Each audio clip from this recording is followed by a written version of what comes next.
wish come true. Dahil nung huli ka namin mga kausap, talagang itong ang iyong statement na sana i-anunsyo ng ating Pangulo sa kanyang SONA itong pagbawal na po sa Pogo at wish come true na po ito para sa inyo.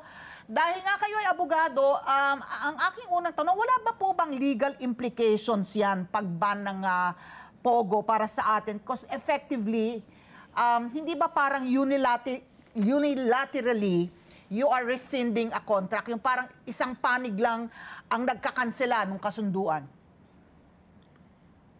Una sa lahat, permit lang yan eh. Permit at saka license lang yan galing sa PAGCOR. Alam mo naman yung mga permit subject to conditions yan eh. Yun. So kung ganyan na nangyari na ang Pogo, mayroong license tapos meron din mga activities na ginagawa beyond the permitted activities sa license o sa permit, ground na yun for revocation of the license.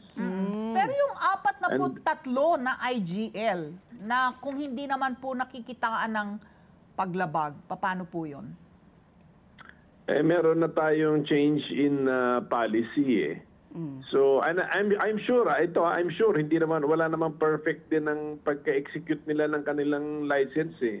Okay. Siguro walang bini-baseball bat diyan sa kanila pero I'm sure hindi perfect ang hindi yan 100% in accordance with the terms ng permit. So number one, meron ng kahit walang change in policy galing sa presidente, meron ng mahanapan ng butas ng PAGCOR. Yan. Number two, meron ng instruction sa presidente. And tandaan natin na ang general rule, gambling ay bawal.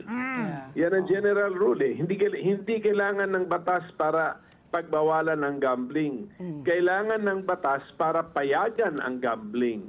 Pag walang batas na pinapayagan ang gambling, bawal ang sugal.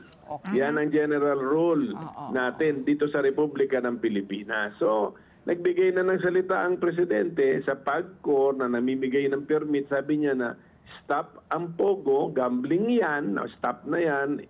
Yung mga legal, ipa-wind down up to the end of the year. Binigyan naman ng mga more or less 6 months para mag-wind down.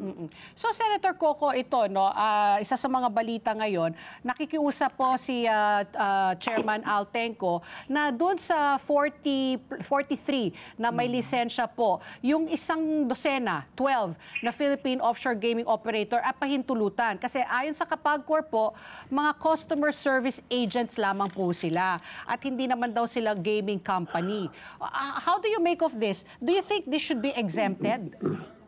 Hindi, sabi ko nga kay PAGCOR chairman, huwag mo nang guluhin ang usapan. Klarong-klaro naman ang instruction ng presidente. Yung sinasabi niya yung 12, sinabi ko, yung sinabi mong 43, kasama ba dyan yung dosing sinasabi mo? Sabi niya, hindi. Iba ito sa 43. Ano ba pinag-uusapan natin? So, klaro-klaro na ang usapan, Pogo, hindi call center. Ang sinasabi niya, meron daw call center na mga casino sa Las Vegas, casino sa Europe, ang tinutulungan sa problema sa call center. Hindi naman Pogo. Ang Pogo, mga kaibigan, may call center din sila pero tumatawag sila ng mga player sa ibang bansa para maglaro sa kanilang plataforma. Iba po yung call center na magtatanong ka na, teka muna, yung TV ko hindi umaandar, yung sasakyan ko, bakit Health ganito? Ganun din yung sinasabi niya, call center ng casino na meron akong claim, meron akong request sa inyo na i-refund ako ng $20. Bakit di pa kinikilusan? Iba yun. Ang layo nun. Kaya sabi ko kay PAGCOR chairman, wag niya nang guluhin. I-execute na niya yung kung ano yung instruction ng presidente na napakaklaro, klarong na hindi naman niya binan yung illegal kasi ang illegal, ban na nga yan, illegal na nga yan. Ang binan ng presidente yung may mga permit. So, klaro-klaro na yun. Yeah. Let's knit together. Sunnet 25. Sunnet 25.